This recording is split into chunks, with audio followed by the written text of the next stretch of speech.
Okay, ladies and gentlemen, if I could just ask you all now to please take your seats. If I could also remind everybody to either switch your phones to silent or completely off, that would be great.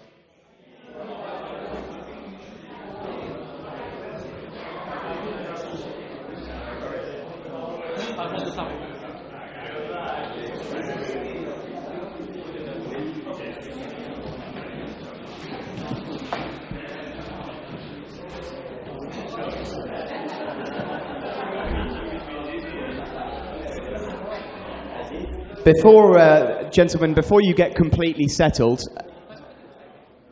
could I just ask if you would all just stand for a photo?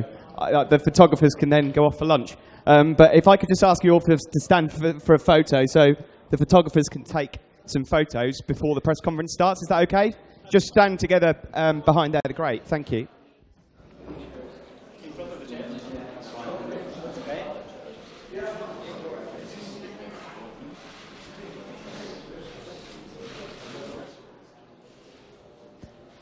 Perfect. Thank you very much. Okay, this has become, of course, now a traditional press conference. Here we are at round 10 of the MotoGP World Championship, our first half of the season assessment. Here with us today, we have HRC Technical Manager Takeo Yokoyama, YMC MotoGP Group Leader and 2018 YZR M1 Project Leader Kuji Suya. We have Ducati Corsa General Manager Gigi Dall'Igna, MotoGP Project Leader and SMC Racing Group Manager Shinichi Sahara. We have Aprilia Racing Manager Romano Albiciano and KTM MotoGP Technical Director Sebastian Rieser. I'll be asking each of the gentlemen here just one question each about the season so far, and then we will open it up to the floor. Thanks, Paolo. Okay, we will start off with Honda and Takeo Yokoyama.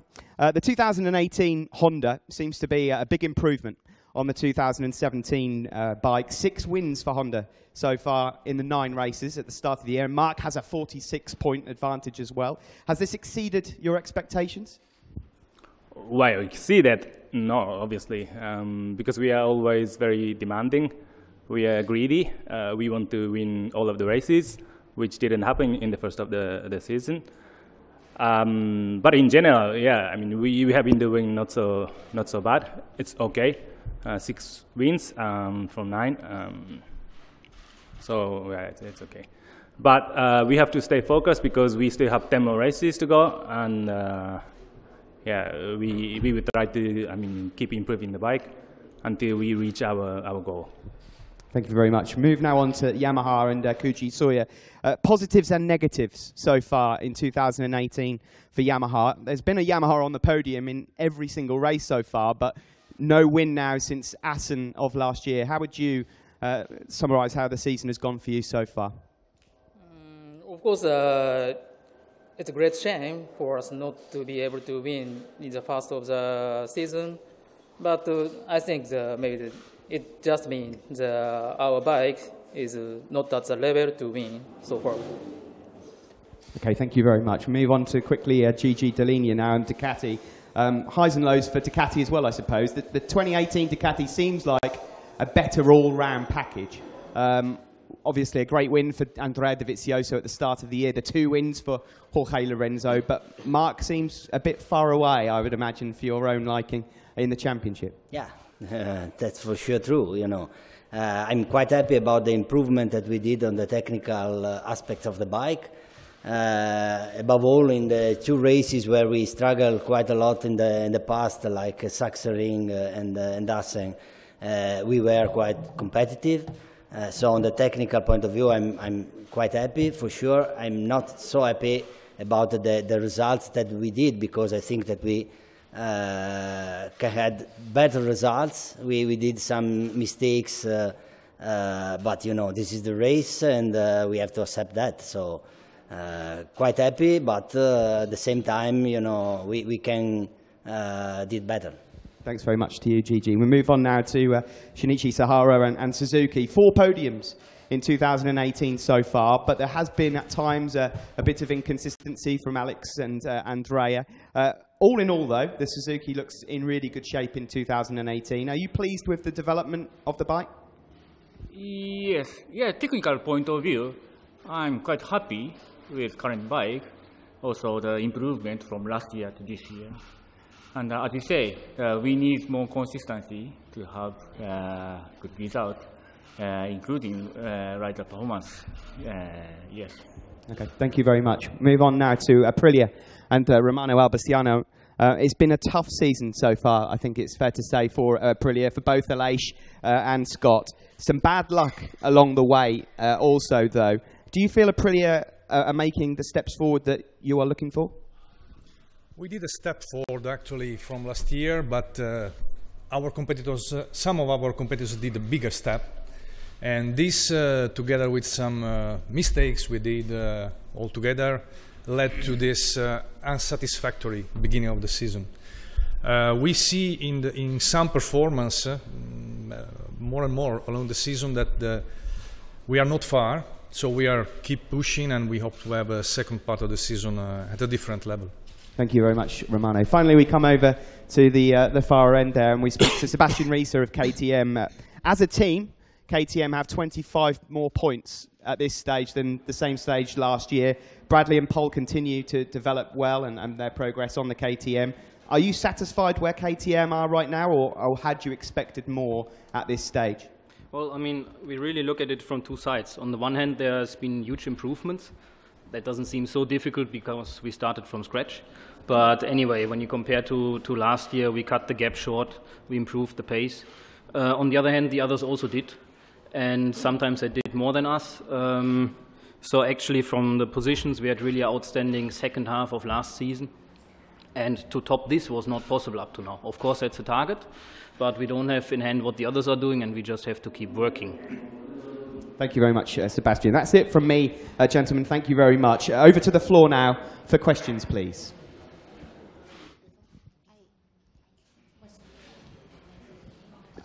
I have a question for Takeo-san over here. Takeo, it's no doubt that the Honda has started very well. The results are there, but is still a homework to do that other riders can win with your bikes, because we see that Mark is leading the championship, but the second Honda rider is quite far in the world standing. Is this homework? I mean, just simple question, yes.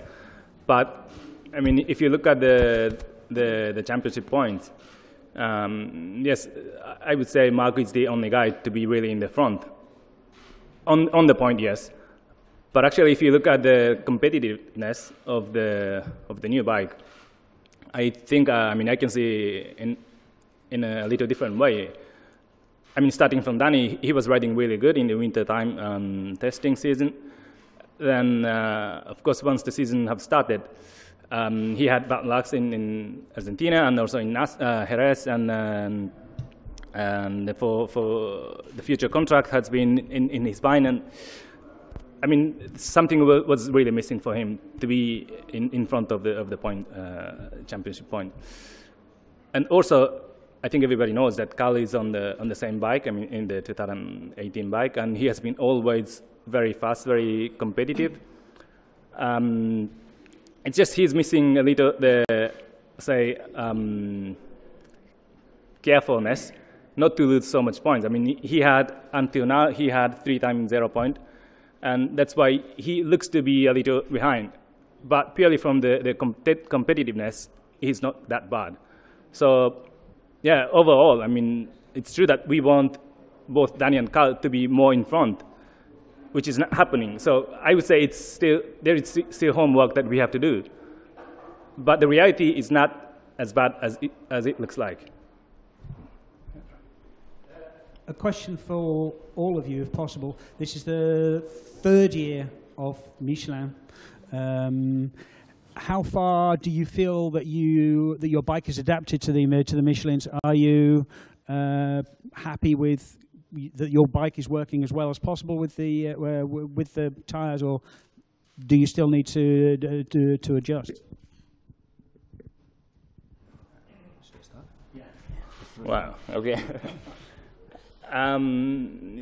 Yeah, I mean, compared to the beginning of the Michelin tire, the new generation of Michelin time, of course we have adapted quite well.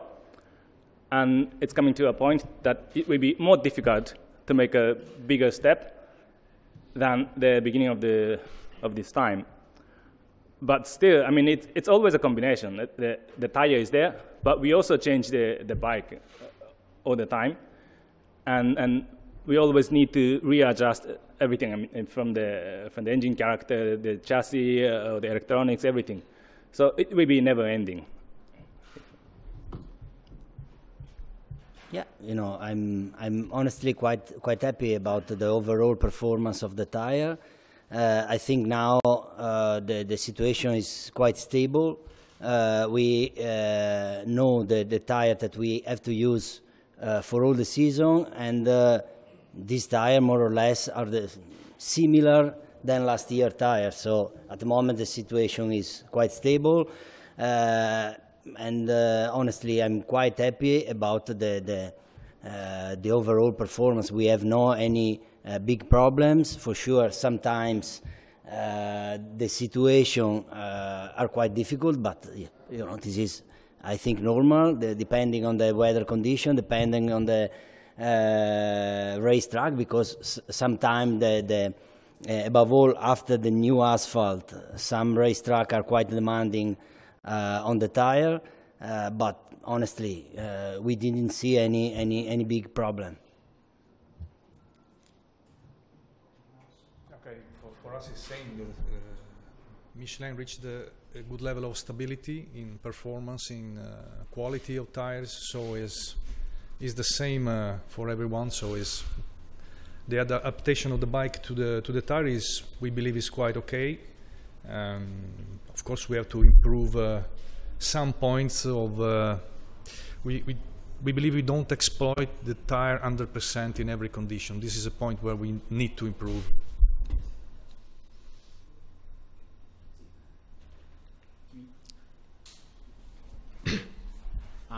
I think. Okay. All right. I think we don't have any significant problem with tires, but we try to adjust the spec of the bike to have additional feedback from front. But this is not only for tire, but also our riders' riding style, also our bike character. We need to adjust those things. I have decided some changing the specification. But for us also, we think recently the Michelin tire performance and durability, reliability, quality, everything is okay. But sometimes sometimes difficult to get the good rear grip for our bike. In that case, we are struggling a lot. But maybe we have to adjust our bike to the tires, for sure. KTM does not have a reference. We started our project on Michelin. What we do see is that sometimes our bike with the tire allocation we have is working out of the normal window. We're working on this to make it work more universal and more in the middle of the allocation. And of course, to understand, to analyze a tire in a quicker way so you can make earlier the right decision is an ongoing process on our side.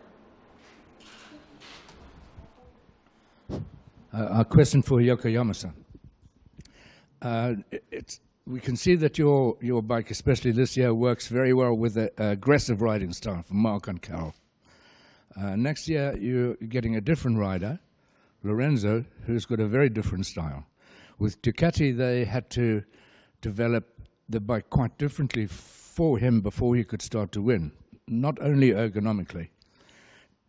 What do you anticipate when Lorenzo comes? How much different development will you be prepared to do? How much will you make a different bike for him compared with Mark?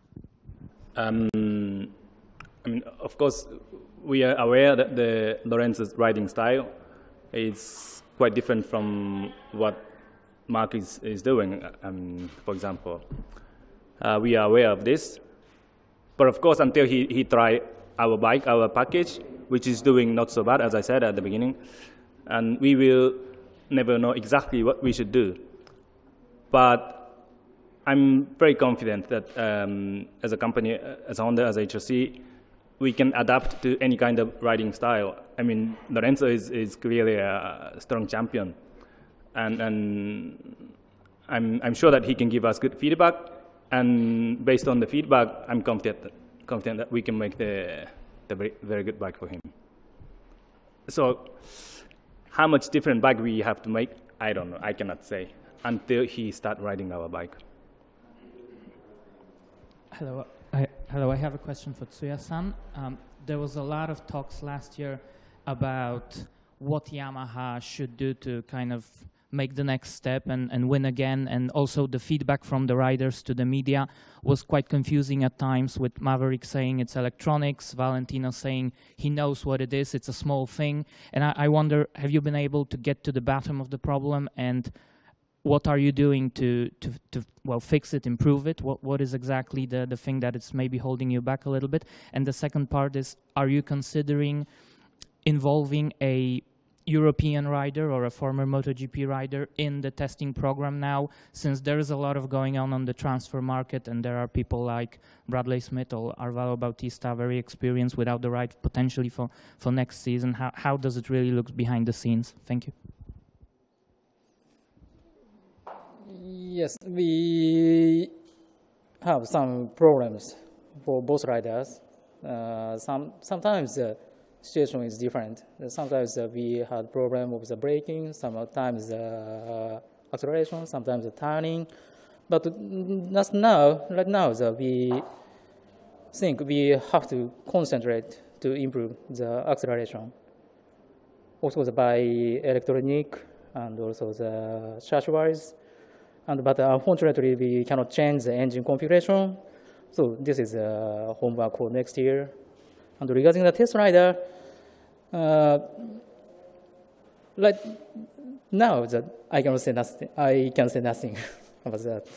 But it should be the better situation to develop with more fast rider. Clearly is better. So we think about it. Question to Tsuya-san.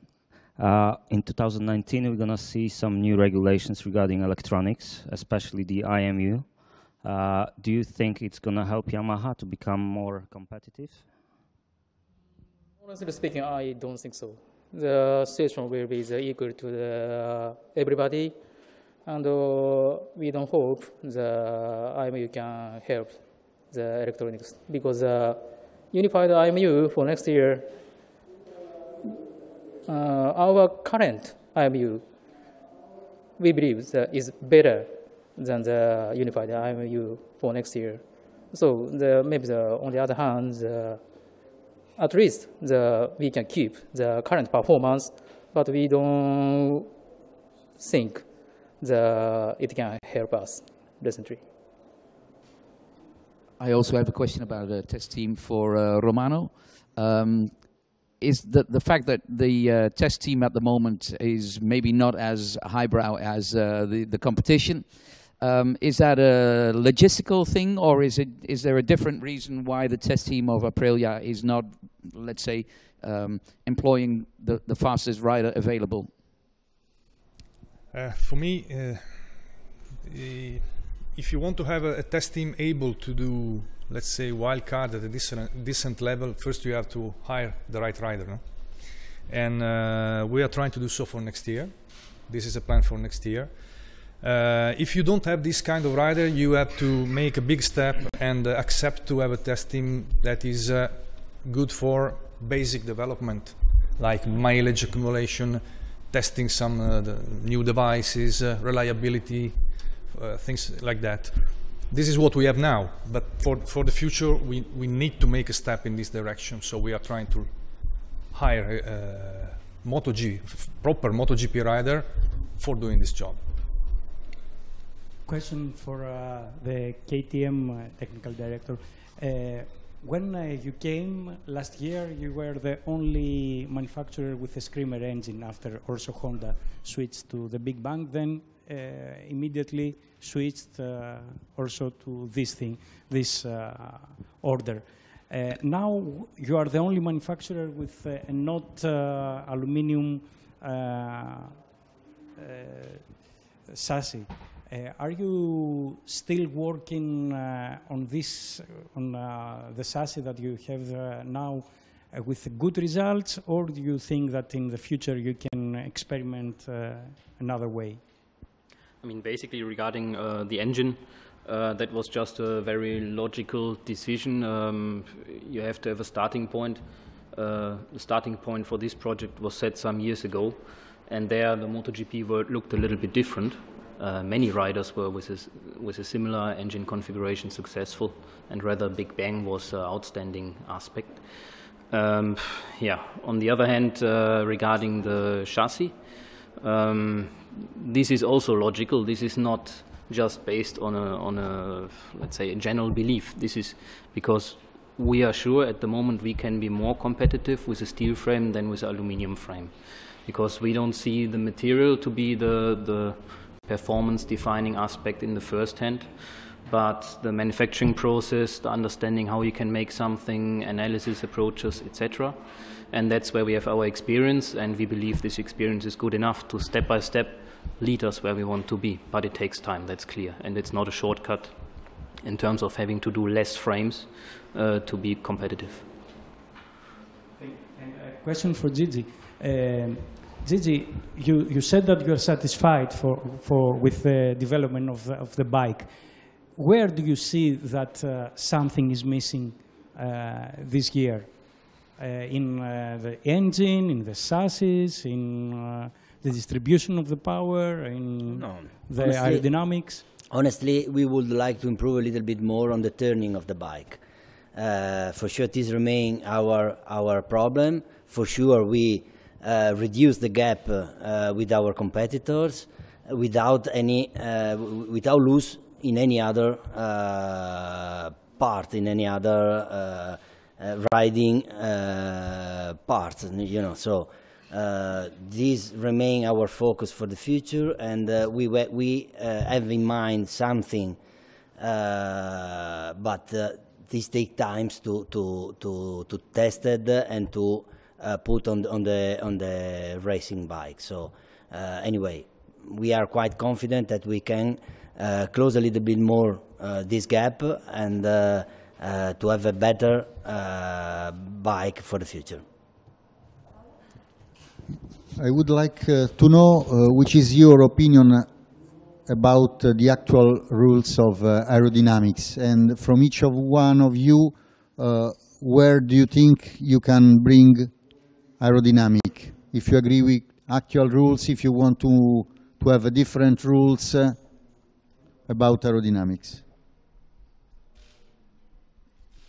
Romano?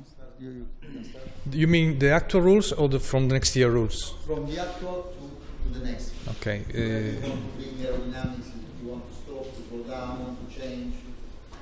Yeah, our opinion is that aerodynamics is a positive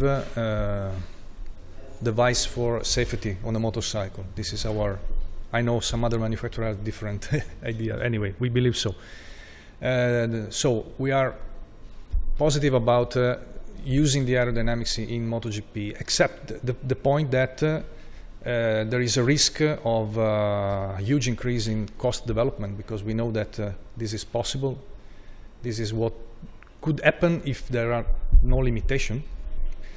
So from next year there will be more limitation. The number of configuration allowed will be more clearly defined, so will be much lower. And okay, the balance for the future is this one. We hope that anyway there will be no cost explosion. This is our only concern. Honestly, I think that we have talked too much about the aerodynamics of the bike. For sure, it's something new. It's something that in the past never exist at this level on the racing bike. But anyway, I think that we talk too much, and above all, we change the rules too much. You know, the stability of the rule is one of the must. That we have to take in mind for all the rules, and we we change the aerodynamics rule every single year, starting from 2016. So, I'm, difficult to speak again about aerodynamics. For sure, on the safety level, the aerodynamic is really important on the bike. I think that, for example, an accident like Pirro in Mugello with a proper aerodynamics doesn't happen. So I think that the aerodynamics is really important for the safety of the bike, and that's it.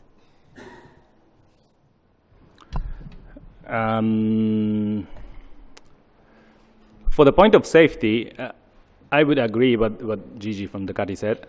Safety is the main issue. And we have been discussing about this, with organizer and inside the manufacturers.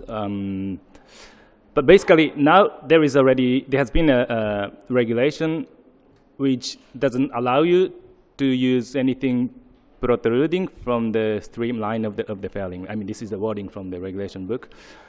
But anyway, when we discussed the modified regulation for next year, we were discussing about this and what is protruding, what is a streamline like this, because these sentences were made to improve the safety, and safety for us mean what is happening on the external surface of the fairing. So, if something is sticking out of the fairing, it can be dangerous for the other riders, for contact or for crash like this. And that's why for next year we have discussed to reduce the space of the fairing that you can play with, and that's why also we don't care at all. Whatever you do inside the external surface. For example, people could have double surface or make the tunnels to make the airflow for the aerodynamic effect like this. This is fine for us. But what is important is what is happening on the external surface of the fairing, because it's the safety. And from our point of view, we should stay very strongly on the safety. From a safety point of view, the current shape for every manufacturer is safety enough, I think. It's true that the big accident was not happening now. And also the cost point of view, honestly speaking, the budget to develop the aerodynamics for these years basically didn't change for Yamaha. The same level, we could keep the same level to develop the aerodynamics for these days. And but what we want now is sometimes the current regulation is not clear, the shape. Sometimes very aggressive. Some manufacturer is a very simple one. Sometimes changing a lot. So for next year, for that, the MSMA is now talking about making the detail of the shape more clear now.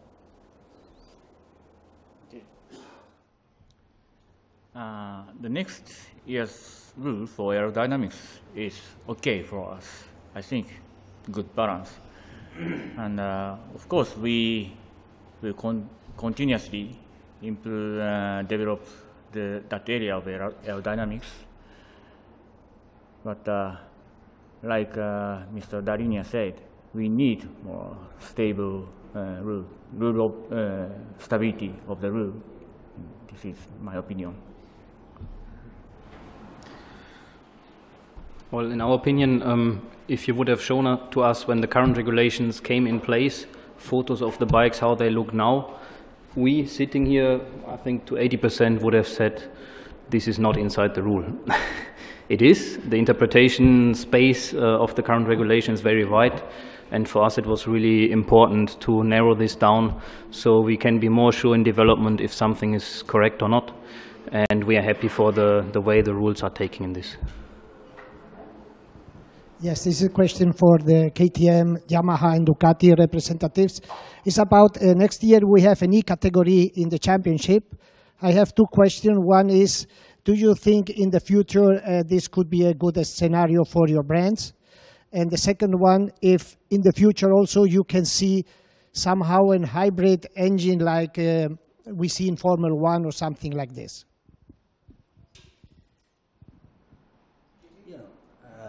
For sure, the e-bikes, I don't know if will be the only option for the future, but for sure is an option for the future, and we have to understand what happens in this world. So we will follow these new categories and this new bike. But you know, I have not a clear vision about the e-bike for the future. So I don't know when they will comes in the market. You know, for the hybrid, I think it's too expensive for this world at the moment, and so I don't think this kind of engine will come in the MotoGP bike.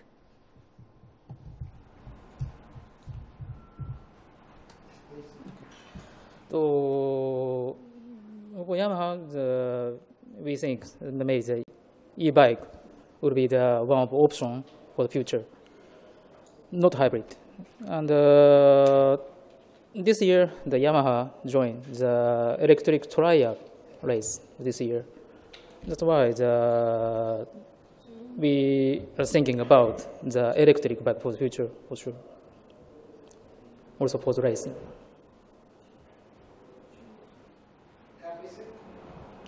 Yeah, basically, I mean, KTM is active in this area already for quite a while. We see already in some areas of motorcycles, electric bikes are taking a bigger and bigger share. This is very closely related to the technology that is available. You need a certain range for certain motorcycles. And I think the further this development goes on, the more technology is available, the more this will be spread out. To really talk about MotoGP, I think we have to speak in another 10 years what happened technically. But basically we see part of the future of motorcycles is definitely in this, yes. We would be really rather in an electric bike than a hybrid, just because of complexity. One thing about motorcycles that's nice is they are rather simple comparing to a car in terms of amount of components, etc. And I think that's a strong point we would like to keep. I would like to ask Takeo about Cal. He's on a factory contract this year. Is this just, let's say, a reward for the hard work he put in for HRC in the previous season? Or is he even more involved this year? Can you say a little bit more about the relation between HRC and Cal this season?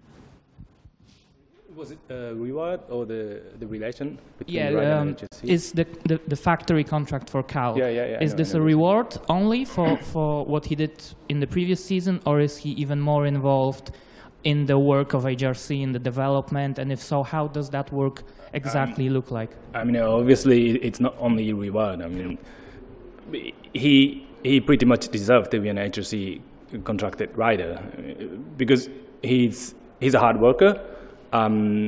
He's fast. He understands the bike. He can give us very good feedback, and also the team is really good. The RCL Honda. So from this circumstance, from the environment, I mean, we decided, like, it's better to work with 3 riders instead of 2, only in the factory. And yeah, I'm not really sure if I am answering you in a correct way. But purely, I mean, he deserves the HRC contract. Yeah. Question also for you. Mark said that this year's bike is less good in some places compared to last year's, and much better in the negative things that last year bike had.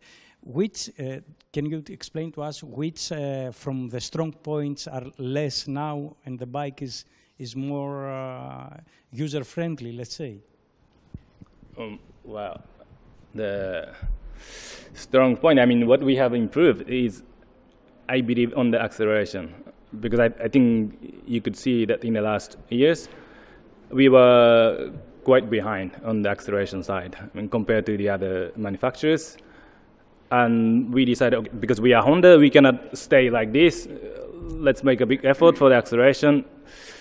We have not achieved to the same level as some of the manufacturers, so we need to keep going, and we will do. But anyway, that's the most improved point, I believe.